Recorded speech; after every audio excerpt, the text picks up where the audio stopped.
Hey, Sydney. Hey, Samuel. I think I finally found a house for myself in my price range. It's in my area. I never thought that I was going to be a homeowner, but I'm really stoked about this new location. That's exciting. What's it like? So it's a no bedroom, no bath, 100 square foot place, right on the waterfront, really easy access to a lot of walkable spots in my Mm-hmm. neighborhood.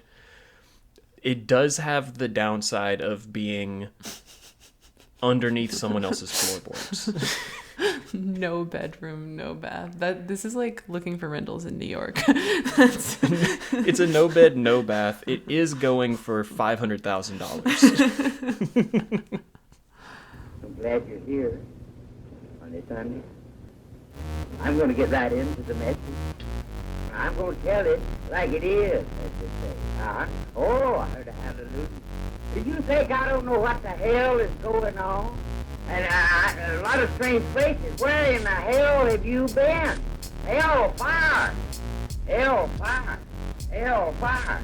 All right. Okay. There's something else, too. Hello, and welcome to the Satire Fire podcast, your number one podcast for freaks who like to get in between walls and crawl spaces in order to spy on other people. My name is Samuel. My name's Sydney. I don't claim that. Sydney's never once been in someone's walls, and it shows. So, this week is part 2 of our series on Notes from Underground by Fyodor Dostoevsky. If you missed last week, that was a plot synopsis of the book. So if you've not read the book or if it's been a while, going back to last week will get you all caught up and ready for this week, which is going to be a context episode. I've done a lot of reading and research and looking in order to get everyone up to speed on what the cultural and societal context was at the time when this book was written. Because we're going to need that context in order to better understand the book, and then in next week's episode, analyze, interpret, rank, rate the book, all of those wonderful things that we're planning on doing next week. But before we get into all of the context that I have spent so much time compiling, this might be a long episode, we'll see. Sydney, have you been up to anything or doing anything that you would like to share with the public? With the public. I've been, guys, I've been really busy recently in life. Lots of big changes coming in the life of Sydney. But you don't get to know about it because you're the public. No, I'm just kidding. These are private changes. But I've been traveling because of these changes. This is so cryptic. It's like, is this what it's like to be an influencer? Sydney is on the run currently. If you know her location, keep your mouth shut. No, but I've been traveling. I'm in Tennessee, which is where me and Samuel are from. And I went to a brewery. One thing, okay, so anyone who's ever visiting Knoxville, Tennessee, if you decide to go to the American city, great American city, Knoxville, Tennessee, you should go to a brewery. Like, there's lots of great breweries here. They've kind of gone overboard, honestly, at this point. Like, there's too many, and they don't differentiate much between each other. Some of them are great and are really making strides, but others are just kind of your average brewery. Long story short, there's lots of them, and you should go to one. If you want some recommendations, DM us. I'm sure we both have recommendations. But yeah, I went to a brewery recently that I hadn't been to before, and this is crazy information. I knew this, but did you know that like weed is legal in Tennessee now? It's only in certain. So I meant to like research the policy because like you can get cannabis products in the state of Tennessee now, but you can't get like Delta 9. There's like specific cannabis products you can get and ones you can. There's laws about it. But like when I was living here, you never could. But at this brewery, they also had a cannabis bar, and it was like you could get cannabis infused drinks, which was just I didn't do this, but like I've never seen. It was crazy because I'm in Tennessee and I was like, where am I? Like that just doesn't feel like what I'm used to in Knoxville, Tennessee. But anyways, I'm at this brewery. They've got the cannabis bar. They also have the regular bar. But I had a great time. I made friends with 2 of the employees there, and we were chatting. One of them spelled her first name the same way I spelled my middle name. Same name, spelled the same way. You guys don't get to know because you're the public. No, you can't get my government name. And then I also met a dog named Knox, and I met like 2 other dogs. I can't remember their names, but I remember Knox's name because like that's classic for Knoxville. But the funniest part of all this, and I really hope neither of these people listen to this podcast. Sorry, I'm not going to name you or anything, but I met the owner of Knox, the dog, was this man. And he was there with this woman, and I just kind of assumed that they were together, which I just based on vibes, like I did.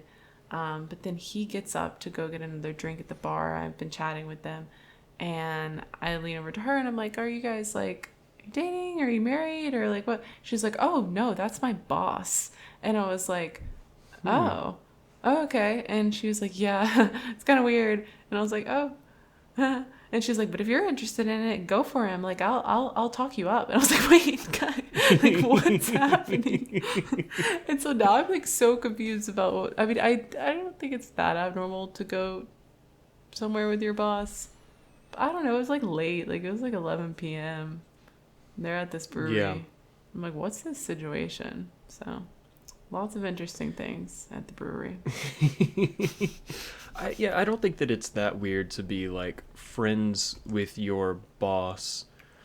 I do think that it would be weird to be out and have enough chemistry that strangers assume you're dating. Yeah. But also, I guess it would depend on like the industry within which you work, because I feel like that's less weird the less corporate it is. That's true. Yeah. I can't remember what they said they did for work, but honestly it might have just been me. Maybe I was just making assumptions, but I thought it was funny, and I'm like, what are you doing trying to set me up with your boss? What is this? Swing and a miss. Anyways, I think that would make you their step boss, right? Mm-hmm. I'm like, you looking for a step boss?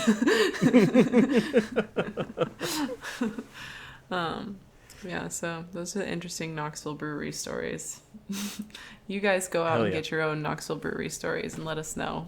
We'll read your stories on the podcast. Yes, and send me weird interactions you've had in a bar, and I would love to read them over the air. What about you? So I am gonna bring back up a book that I think was already mentioned on the podcast like a while back because you read it. Uh-huh. I'm almost done reading Empire of Pain by Patrick Radden Keefe. Yeah. If you are unfamiliar, as in you have not listened to the podcast when Sydney talked about the book, or you've not heard about the book at all, it is a nonfiction book telling the story of the Sackler family. The Sackler family is the family that ruined everyone's was lives. Largely responsible, essentially just orchestrated the opioid epidemic in America. They created OxyContin. They marketed it under false pretenses that resulted in doctors intentionally being misled as to what the medicine did, and then encouraged over-prescription of this medicine that they were well aware was highly addictive. and essentially just ruined a whole generation in specifically rural blue collar areas that were already struggling as a result of mining exploitation and just being underrepresented and underserved in these communities. It's a crazy, crazy book.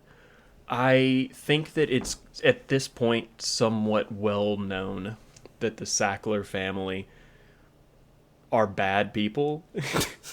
It was not until reading this book I realized, oh, they should have been. Well, I don't think I can say what should have happened to them on podcast. They should have been euthanized. No, I'm just kidding. They should have done it, you know. they shouldn't ought to have done all that. They really did a lot to demonize addicts in this country, and that's had a huge lasting effect. They did everything that they could in order to make profit at the expense of people who were less fortunate than them. It was a really, really brutal time. They basically created pharmaceutical marketing in the way that it is today, which has made it very much a business, and it's not really the pharmaceutical industry is very business oriented, very capitalist market oriented, and it is less about the actual products and more about the marketing. That's such a big aspect of the pharmaceutical industry, and it was kind of created by one of the Sacklers. He forever changed the landscape of medical marketing. Yeah. And it's like they also really shined a light on how susceptible doctors are to propaganda, where previously it was kind of seen that a lot of doctors saw themselves as being above propaganda because they were too smart to get propagandized. And the fact that they assumed that they could not be misled made them significantly easier to be misled. To the point that... So, I don't know if you've read the book. I don't know if you remember this. The average amount of money that Purdue had to spend on a doctor in order for them to prescribe more Oxycontin was a $20 dinner. All it took Purdue in order to make a doctor prescribe more Oxycontin and ruin people's lives was on average a single $20 dinner.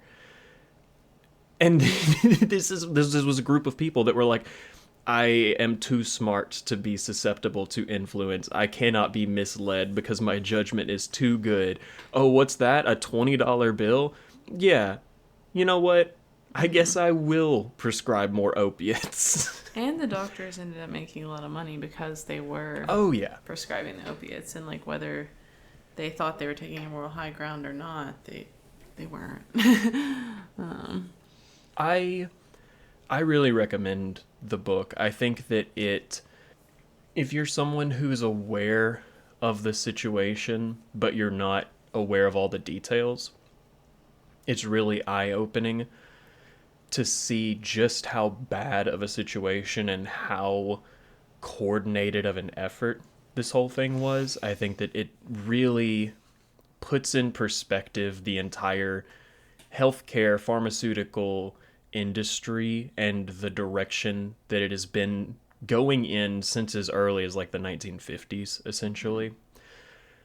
And if you're someone who is not that familiar with it, I think that it can be really informational in terms of understanding why the cultural landscape is what it is when it comes to drug users and poor people and stuff like that. You really start to see how this backlash and this outcry that started happening during the opioid crisis, where addicts were being blamed for being morally repugnant and stuff like that. Like, all of that was created in order to still be able to sell addictive products. And so they could defend the fact that people were getting their lives ruined. They were saying, well, Yeah. we didn't ruin their lives. They did. They have a pre-existing behavioral health condition or something. They're Yeah. sick. That's why. Literally just pushing the narrative that their pills were not inherently addictive.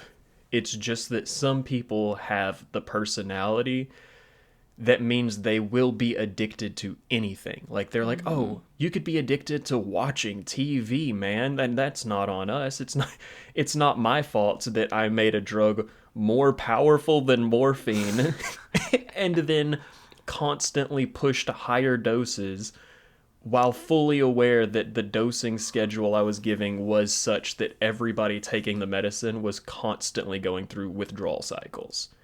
It's truly nuts. It really put a lot of things into perspective for me that I think I already understood and felt similarly to the direction that this book kind of pushes you to feel and to think, and some of the beliefs that it asks you to call into question were beliefs that I already had, I generally would say.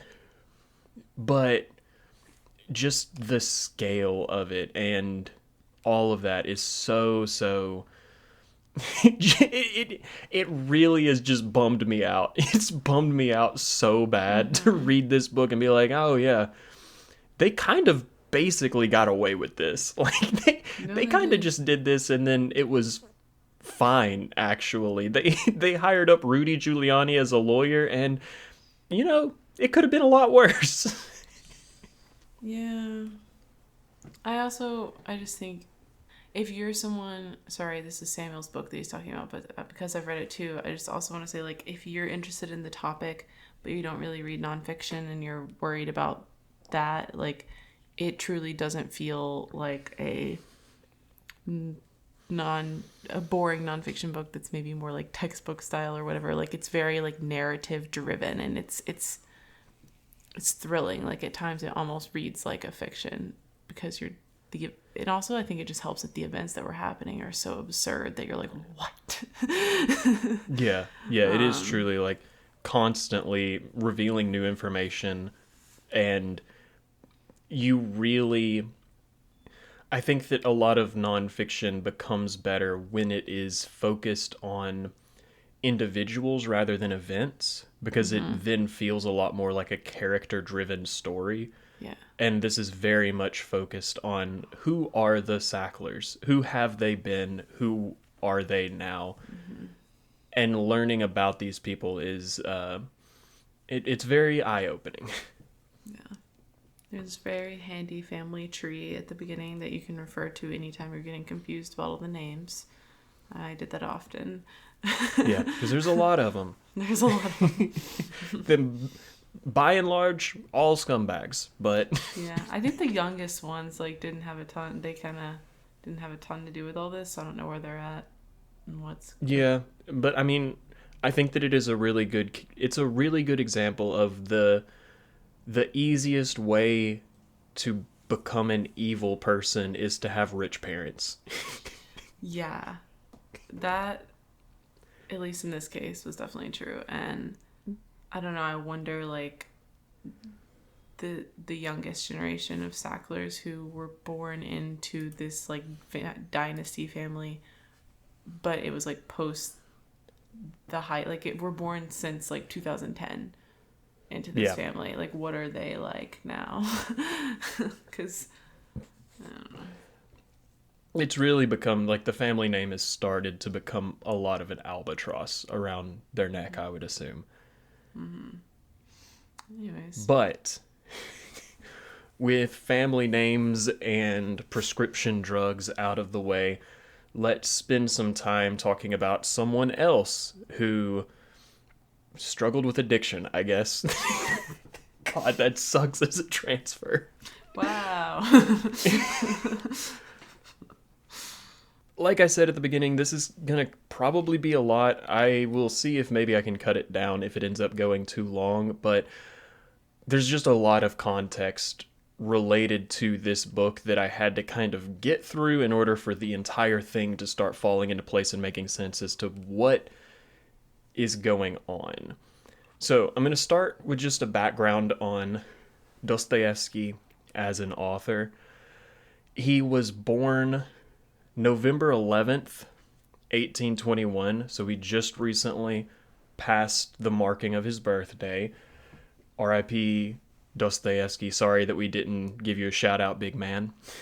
He was born in Moscow.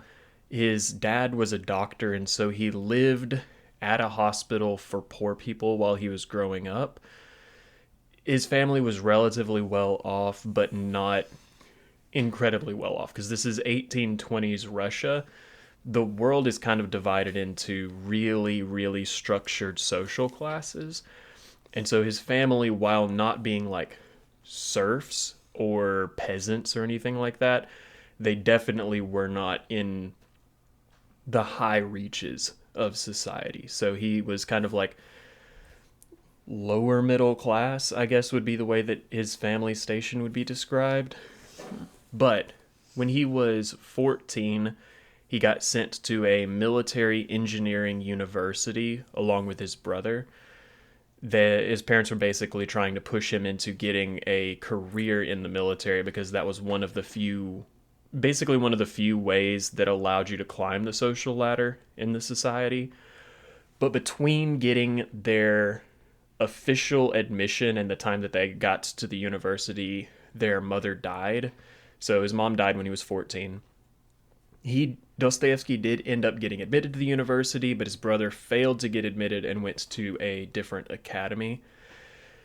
Dostoevsky mostly disliked his time there, mainly because he was always been interested in the arts more than STEM stuff, and as you could potentially imagine, a military engineering university does not spend a lot of time talking about art. It's mostly just STEM.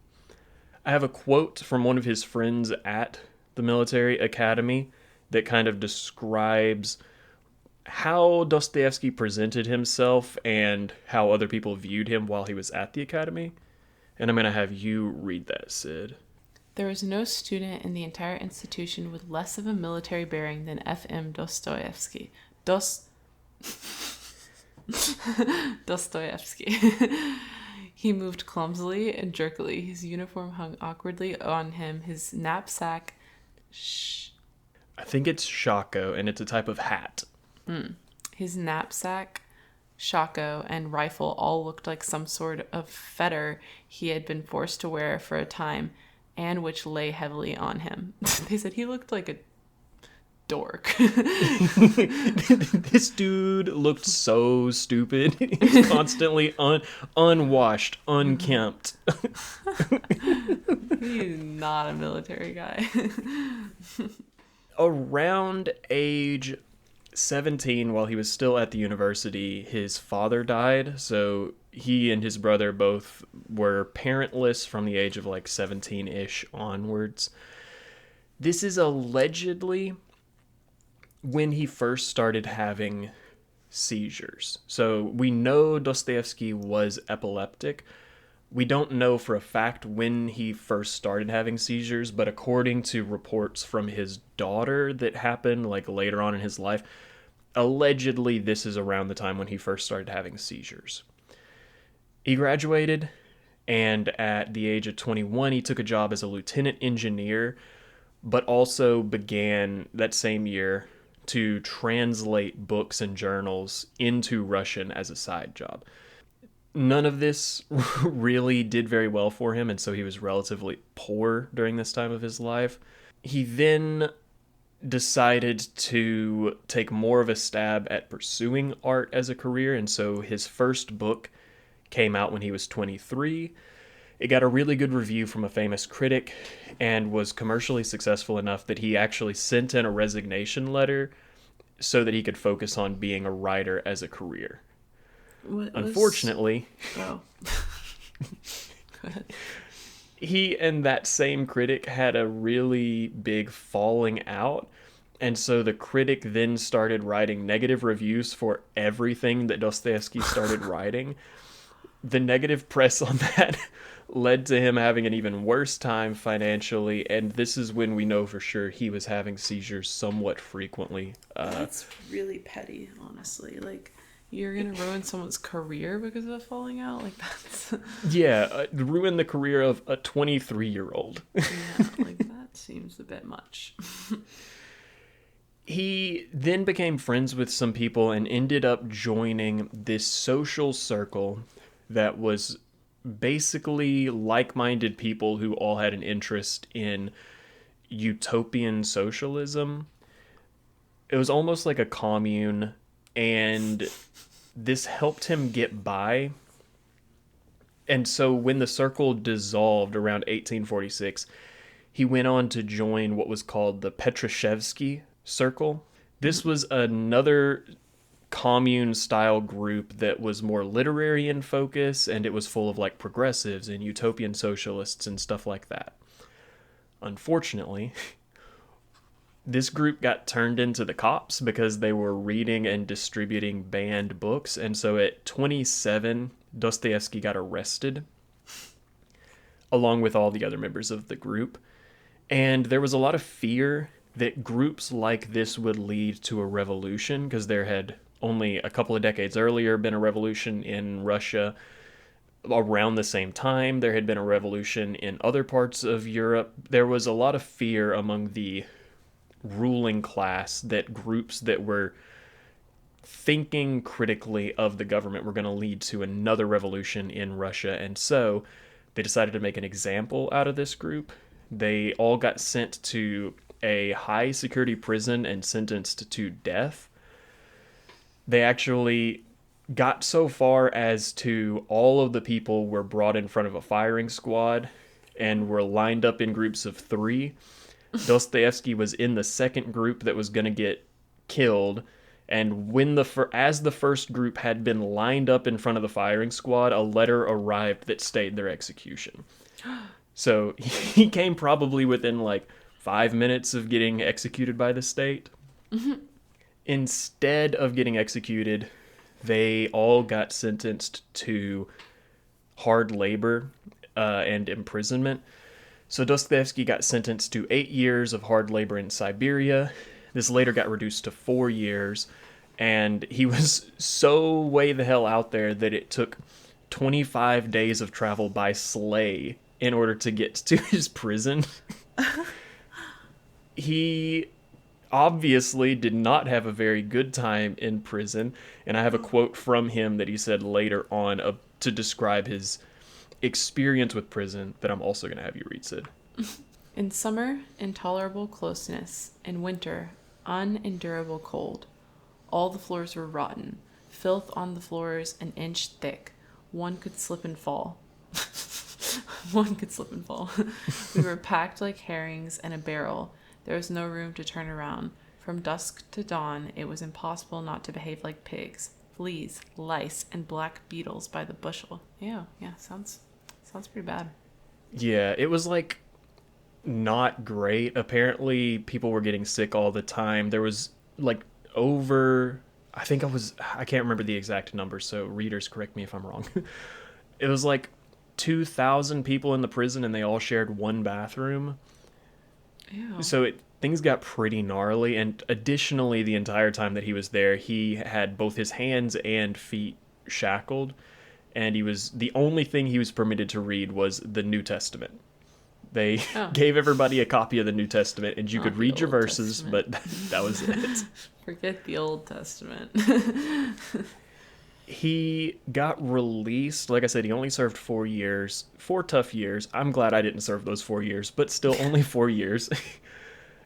And then was released in 1854 at 32 years old, and had to go straight into mandatory military service as like the second half of the punishment for participating in the literary group. Oh, even though he looked like a dork in a military uniform. He was a total dork, but they did force him to participate in the military just to add insult to injury. his 20s really have not been great. Well, he spent basically all of them either poor or in prison, which is maybe the two worst ways to spend your 20s. No wonder his books are so depressing. While in the town he was serving in, he became friends with a married couple, and he actually ended up falling in love with the wife of the couple. Fortunately for him, the very next year after he arrived, fell in love with the wife, the husband got sent to a new post for the military and got killed there. Unfortunately. So Maria is suddenly single, and her son is suddenly in need of a father. Oh, gosh. Dostoevsky sent a letter of apology for his seditious behavior to an official in the army and asked for permission to get married and to start publishing books again. This was granted, but he remained under surveillance for the rest of his life. And using that permission, he did get married to Maria in 1857. Although initially she turned him down because she said that they were a poor match and he did not have enough money. But if getting turned down at your proposal was not enough of an indication that maybe their relationship was a little bit rocky, I also have this quote from Dostoevsky talking about the nature of their marriage. Because of her strange, suspicious, and fantastic character, we were definitely not happy together. But we could not stop loving each other, and the more unhappy we were, the more attached to each other we became. That sounds so healthy. That's not even a little bit toxic. We hated each other, but also loved each other, and the more we hated each other, the more we loved each other. Oh gosh, no one take any advice from this man. At least not in matters of love. He finally got released from his mandatory military service in 1859 when he was 38 years old due to declining health. At this point, he was allowed to return to Eastern Russia, where he was from, and he got to see his brother for the first time in 10 years. He then began publishing again, mainly was writing articles in journals and travel pieces, including one where he got to go and see the World's Fair installation of the Crystal Palace, which we've already talked about a little bit last episode, but he hated it. He was not a very big fan of the Crystal Palace. He thought that it was a symbol to commodification and materialism and stuff like that. We'll definitely get more into this later, but he didn't like it, and he had some choice words about it in the paper that he wrote. While traveling in 1863, he met and fell in love with another woman. But again, lucky Dostoevsky, later that same year his wife died and he was single again. Why is death causing all of this? Unfortunately, this did make him the sole caretaker for his stepson. And also, the same year, his brother died, and now he had to provide for both his family and his brother's family. Tough road to hoe. Also, this does make him very similar to Kurt Vonnegut. We've got some parallels here, where Kurt Vonnegut did also have to take care of the family of a sibling who died. And I thought that was interesting. Yeah, that is interesting. This is when he published Notes from Underground in 1864, and this was kind of a turning point for him as an author. This is when he started to get a lot more existentialist and experimental with his works, and from this point forward, it's when his books and novels began to become a lot more literarily acclaimed. Basically, if you're thinking of a Dostoevsky novel, it was written after this point. So he wrote this and then immediately wrote Crime and Punishment. He wrote Brothers Karamazov, The Idiot, Demons. All that stuff came after this point. So this was the first one. I didn't know that. Yeah. Well, the first, it was not...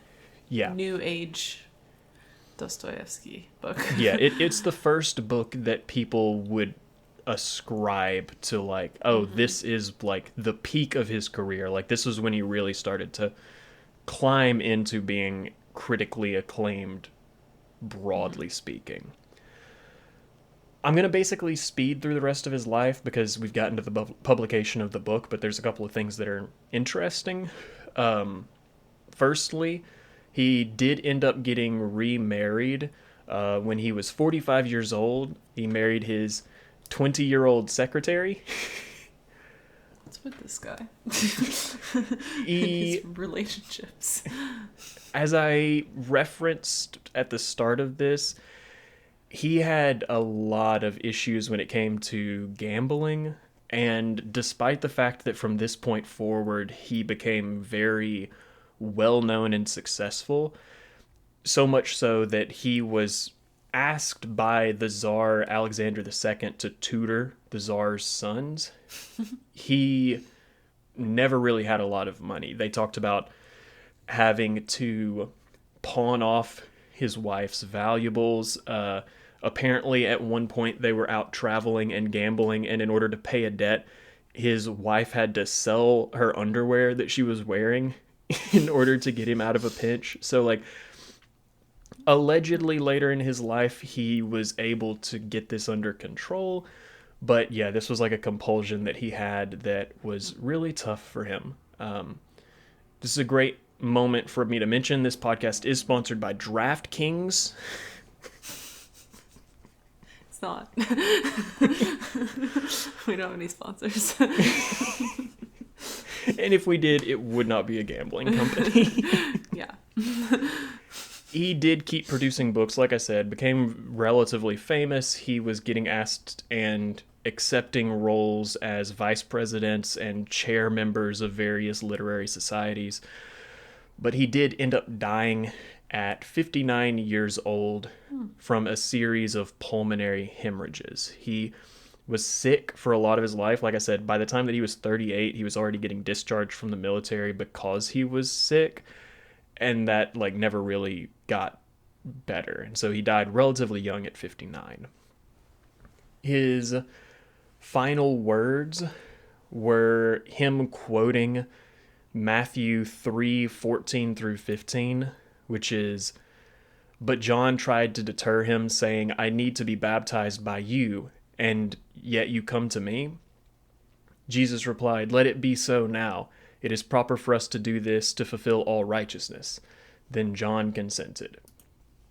And after quoting this, he said, "Here now, permit it. Do not restrain me." Which I think goes crazy. Not a huge fan of the biblical quotation, but it does go crazy to be like, here's death. Don't hold me back. That is kind of crazy. I love when people like actually like they've like thought about their last words. Like, you know, he was like planning it. Mm-hmm. He did also, apparently his last words to his wife specifically were telling her that he loved her and had never loved anyone else, which I think potentially was true. I think that he had been somewhat unfaithful to his first wife, but he did stay married to his much younger second wife until he died. So yeah. Maybe he did find that happy ever after that did not involve being so irritated with each other that you got trauma bonded to your ex and you are the trauma. Yeah, that's good. And then his wife was 34 when he died, so she got to just live her life on from there. So she got to experience love. I mean, I don't know. I guess we don't really know if she was in love, but probably she got to experience love. And then she had so much more time to do many more things. Yeah. So her 20s were better than his. Outside of having to pawn off her underwear, she had a pretty good time of it. So that basically does it as far as the context needed when it comes to specifically just Dostoevsky and where he was at in his life when he wrote this book. Now, what I want to talk about is an entirely different book. Because Notes from Underground was written basically in response to a different book that had been published really recently before Notes from Underground that had a huge cultural impact in Russia that was felt for many, many decades, and Dostoevsky hated it. He thought it was a piece of shit. Mm-hmm. That book was What Is to Be Done by Chernyshevsky.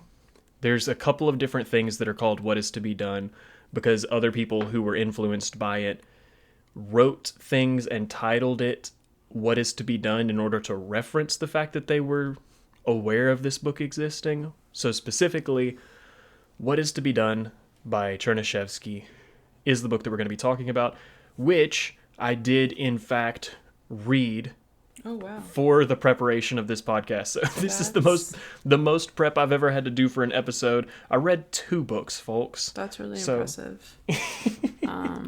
If you think that you are productive and accomplished, guys, you're not, because you're not Samuel. Yeah, you're not me. You could never be me because I am him. How can you hate from outside the club when you can't even get in? So I'm going to do a mini series within this episode specifically about What Is to Be Done, where I'm going to talk about a plot synopsis and what this book is about, because we've got to understand this book in order to understand Notes from Underground. So this is why this episode might be a little bit long, because it's a series within a series, a podcast within a podcast, if you will. Oh, crazy. The book opens, here's just like a quick plot synopsis, as quick as I can make it. Book opens with a stranger checking into a hotel. When the hotel staff comes later the day, he's no longer in the room, and there's a story going around town that last night people heard a gunshot on the bridge, and everybody assumes that there was a drunk or someone else who went out into the middle of the bridge, committed suicide, and fell into the river. Same time, across town, a young woman and man who are unnamed receive a letter that says, "I have disturbed your peace of mind. I leave these scenes. Don't grieve. I love you both so much that I am very happy at my decision. Farewell." Then the young woman accuses the man of being a murderer before turning the blame around and saying that maybe actually she's the one who caused a murder to happen. Now we rewind, and we're in the past, and we're following a girl named Vera Pavlovna. She is being courted by this nasty old man who has a lot of money, and her parents are basically planning on selling her off to him so that they can get a lot of money from having a rich son-in-law.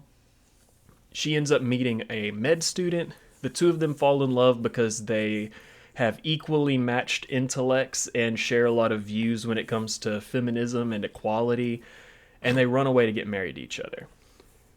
They have an interesting relationship that's really built on equality and independence, where there's like a lot of rules of like, you have to have permission to go into each other's rooms. You've always got to dress up to see each other. You have to ask permission before you have anyone over. Like, really progressive and over-the-top stuff that's like, wow, that's a lot of equality for an 1830s relationship. Also, that would be a nightmare to live in that situation. Go too far with the boundaries. Vera ends up becoming a seamstress. She opens a shop, starts bringing in more young women to join the shop, and this essentially turns into a commune where they are profit sharing and they are offering courses in order for the girls to get educated, and they've brought in her husband's college friend in order to help give lessons to people. Vera and the college friend end up falling in love. Her husband realizes that she's fallen in love with someone else and becomes distraught because he still loves Vera. He then goes off and fakes his own suicide, which is what happened in the beginning. We now realize that it was a fake suicide, and the people that received the letter were Vera and the old college roommate. Vera and the friend, thinking that her husband is dead, now get married, and Vera decides to... Is Vera's friend a man? Yes. Oh, okay. Or the friend. I don't Yes, know. the You're friend. saying the friend. I was like, oh, this is gay. In the No, 1830s. well, we'll get there. Oh, this just keeps taking turns. Vera decides to girl boss as close to the sun as possible, and she goes to med school because she wants to break the stigma against women becoming doctors. Eventually, young woman shows up in distress, and they're able to teach her, actually, your suitor is a scumbag, and that's why your life sucks. What? So she goes off and falls in love with another man. That man is supposedly a company factory owner from America who's moved to Russia recently. He convinces her to join the seamstress commune, and then the two of them get married. He shows up at the commune, and then everyone realizes, actually, this guy is Vera's ex-husband. And so Vera and her ex-husband and this new girl and the college roommate, all four move in together as like a polycule. This kid, this is crazy. So that's what is to be done. There's a couple of specific quotes that I want us to read because these are like very important in like the whole thing. You're going to see what I'm talking about when I get to it. They're going to be long quotes, but you're going to have to bear with me. First off, most of Vera's actions are predicted by her having these like semi-prophetic dreams that she then acts on. Her final dream that she has in the book envisions this agrarian utopia filled with people of all ages working together to grow food and live in harmony. And this is how she describes that place. There stands a building, a large, enormous structure such as can be seen only in a few of the grandest capitals. No. Now there's no other building like it. It stands amidst fields and meadows, orchards and groves. The fields grow grain, but they aren't like the ones we have now. Rather, they're rich and abundant. Is that really wheat? Whoever saw ears and kernels like these? Now such ears and kernels can be grown only in greenhouses. The fields are our fields. But now such blossoms can be seen only in flower gardens. The orchids are full of lemons and orange trees, peach and apricot. How can they grow in the fresh air? Oh, there are columns surrounding them, all open for summer. Yes, these are greenhouses opened up for summer. The groves are our groves. Oak and linden, maple and elm. Yes, the groves are just like ours now. Great care has been lavished on them. There's not a single diseased tree, but the groves are just like ours. They alone have remained the same as they were before. But this building, what on earth is it? What style of architecture? There's nothing at all like it now. No, there is one building that hints at it. The palace at Sydenham. What? Sydenham. Sydenham? Mm-hmm. Cast iron and crystal. Crystal and cast iron. Nothing else. Is that the Crystal Palace? The Crystal Palace, which was in Sydenham.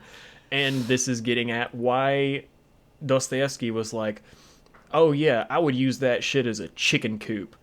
Because they're imagining this Crystal Palace in this agrarian society where it's being used as a greenhouse. And he's like, I would live in it like it was a chicken coop because it's a chicken coop to me. Mm-hmm.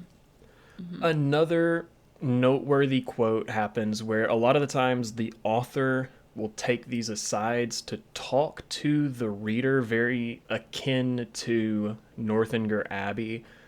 The author is trying to tell you what his ideas are just throughout the course of the book, having conversations with the imaginary reader, which I will...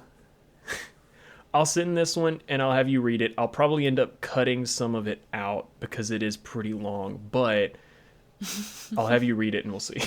Okay. And I think that it is important to read this with a rather smarmy attitude.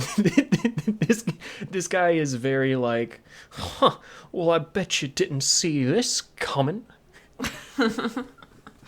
I bet that up until the last sections of this chapter, most of the public considered Vera Pavlovna Kirsanov and Lopakov. Sorry, guys. Sorry, I don't speak Russian. Yeah, which I should note, Lopakov is her husband. Kirsanov is the college roommate that Vera ends up falling in love with. Consider them to be heroes, people of a higher nature, perhaps even idealized figures, maybe even inconceivable in reality because of their very great nobility. No, my friends, my mean, base, pitiful friends, you're quite mistaken. It's not they who will stand too high, but you who stand too low. Oh, gosh. Now you see that they're simply standing at ground level. They appear to be soaring above the clouds because you're sitting in some godforsaken underworld. All people should and can stand on the same level as they. Superior natures, which you, my pitiful friends, and I cannot keep up with, aren't like this at all. I showed you a faint outline of the profile of one of them. There you see very different features, but you can become an equal to the people described here in full if only you wish to work a bit on your own development. Okay. This guy is taking shots. Okay. Anyone who is beneath them is very low indeed. Come up out of your godforsaken underworld, my friends. Come up. It's not so difficult. Come out into the light of day where life is good. The path is easy and inviting. Try it. Development.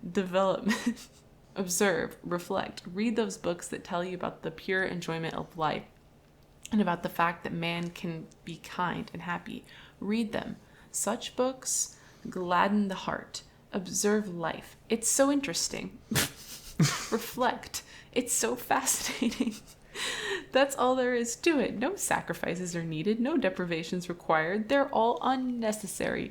Desire to be happy. That's all. Only desire is needed. To obtain it, you'll take delight in devoting yourself to your own development. That's where true happiness lies. Oh, what delights accrue to the developed individual. Even things that another person experiences as sacrifice or sorrow, he experiences as satisfaction and enjoyment. Oh, his heart is wide open to joy, and he has a great deal of it. Try it. It's good. So there's a lot to unpack there. It's so funny that Dostoevsky wrote a novel about a guy living underground. That's hilarious. That's a clapback of the century, I think. Yeah, so I want to talk about that, but before we talk about that, I've got a second quote that's going to be right in there with it. This is when the main character is describing her viewpoint of the world. She says this. That was crazy. Okay. Yes, I will always do what I want. I will never sacrifice anything, not even a whim, for the sake of something I do not desire. What I want with all my heart is to make people happy. In this lies my happiness. Mine! Can you hear that? You in your underground hole? Oh my gosh. So Dostoevsky read this and said, "Fuck you, I'm staying in here." That's hilarious. So, like, you can see why this is so important to talk about, to understand the context of Notes from Underground, because the whole point of the guy being underground is because Chernyshevsky said, if you don't aspire to these heights, it's because you're too lowly. You must be an underground man, kind of a mole man who lives underground. And Dostoevsky just said, all right, bet. He said, what if I am? So what? So what? I love my hole. So what? Also, like, this guy who wrote this book, first of all, I mean, I didn't read it, you did, but that was a crazy plot, and for what? So, the whole point of it, and it kind of gets into it in the, like, he's talking to the audience. Chernyshevsky strongly believed that in order to achieve utopian happiness, all we had to do was educate people.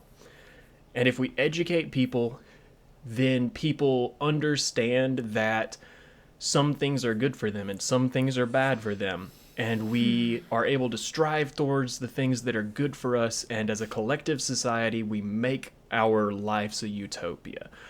All you got to do is read, and you understand that happiness comes from fulfillment and education, and not from dirty down stuff like gambling and cheating and shit like that, which comes up a lot in Notes from Underground, where all of that is like directly referenced. One of the things that it talks about in here, in this quote, that is again directly referenced, is talking about like, if you're educated enough, then even if you experience sorrow, then you can feel it as enjoyment and satisfaction and stuff like that. So like, this opened up this whole way of viewing the world and this whole idea of like life philosophy, that we can create utopia simply by working together for the common good.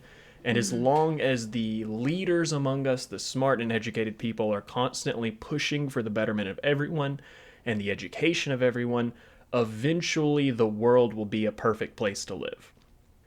And Dostoevsky said, bullshit.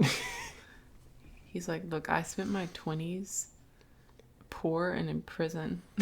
Yeah. And that could not turn that into joy. You know, it's kind of crazy because, yeah, this is the person who's like, oh, you're depressed? Oh, have you tried joy instead? Oh, you're homeless? Have you tried buying a house? I don't know, like read a book or something. There's so many books. So I do want to, now that we've gotten through that, retouch on Dostoevsky just a little bit, because it does cast him in a pretty negative light to say he wrote an entire book that is opposed to the idea of utopia. Yeah, I think it's kind of funny. I like how messy that was. Essentially, for his entire life, Dostoevsky had pretty complicated relationships and views when it came to politics and philosophy, and all of it was really deeply entwined with the fact that he was a rather religious person who kind of viewed the progress of society and the way in which to make society a better place was going to be through spiritual enlightenment a lot of the time. And so a lot of his views were very contradictory in that sphere, which led to it being a little bit tough to pin down what exactly he believed all the time. But something that he was very clear about is that he was opposed to extremes in thought. So he didn't like the idea of revolution, and he also didn't like the idea of a monarchy and like all this stuff. In this specific context, I think the viewpoint that's important to note is that he was opposed, generally speaking, to the idea of collectivism as a whole.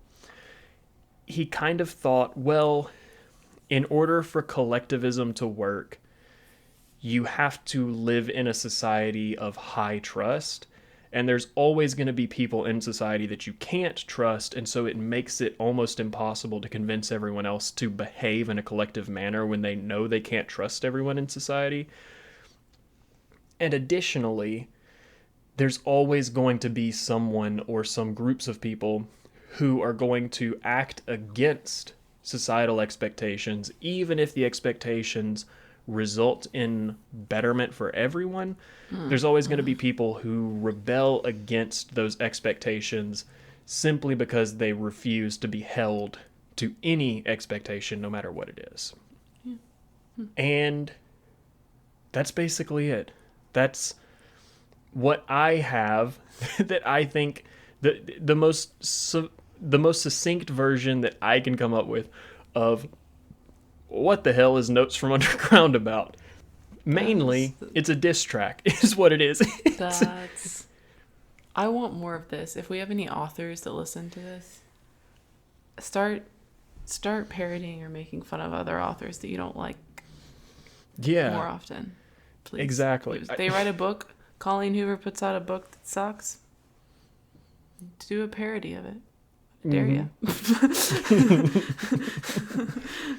It is like I said, and I hope that you and the audience can appreciate this. not knowing that this is just a parody of another book, that he's straight up ripping another book to shreds with this, makes it a lot more vague as to what's going on in the book. But if you actually read the book, like, it's got a whole subplot about a prostitute in it, and that's why he's got the whole section about a prostitute. It's got the whole thing about bettering your social standing, which is why the prostitute in the book believes that she can, through social mobility, climb from her station as a prostitute, whereas the guy from Underground is like, no, you can't do that because you're a dirty you're a dirty woman of the night, and it's actually illegal for you to be respected in this world. It's illegal. And so I think that that's all that we really need in order to get into next week's episode. If there's some cool context that you guys in the audience think I missed, let me know, because I really enjoyed researching for this one. I tried my best to include everything that was relevant, but like I said, it's complicated. This is maybe one of the more philosophically minded books that we've read, and it is tough to nail down a succinct context when it comes to a philosophical argument. There's a lot of moving pieces out there. What did you think of, what was the name of the other book? What is to be done? What is to be done? What did you think of What is to be done? It's really heavy-handed. Like, it's fine, but it is so overly sweet, where it's like idealized everything, like, oh, this is a perfect relationship between man and woman, and a perfect understanding of when there are differences, and also this woman is so powerful, she's created a perfect commune and also has become a doctor, and now they have such beautiful hearts that they re-accept her ex-husband into their relation. Like, it's just... But then we're supposed to think that they're the lowly people still after all that? Well, it's not that you're supposed to see them as being lowly. You're just supposed to see his point that he's trying to make is that this is what the average person should be. And if you think that they are above average, that's because you're below average. Or underground. You're underground. You're living in a hole, a hovel. Wait, how many stars did you give it? It's like a 3-star book. It's fine. I think that if you are a real die-hard Dostoevsky fan, it's worth reading to have a better appreciation for Notes from Underground, I think, but it's not necessary. It is interesting from like a Russian historical standpoint of like this one book had such a heavy influence when it came to Russian society from this point forward. At least when it comes to like high society political philosophy and stuff like that. So if you're interested in that, I think that it's worth reading the book. But if you're not interested in any of that, it's not like so astounding of a book. Like, it's not super well written, and even the people who like it say it's not super well written. It's just that the ideas within it were very influential. It's just so funny to be like Dostoevsky like took that book personally, like he was like personally offended, and then he was like, yeah, apparently he originally was planning on just writing a series of journal articles about how much he disliked the book, and then was like, nah, I got too much to say, and then turned it into a novella. That was very interesting. Thank you. Thank you for reading a whole nother book. So, that is going to do it for us for this week. It's been a little bit of a longer one, not as bad as I was thinking that it could be, but a little bit longer, so we're going to skip the game for this week, but we'll play another one next week. So, thank you so much for listening to me ramble about the context behind a mid-17th century book. I hope that you enjoyed learning about it as much as I enjoyed learning about it.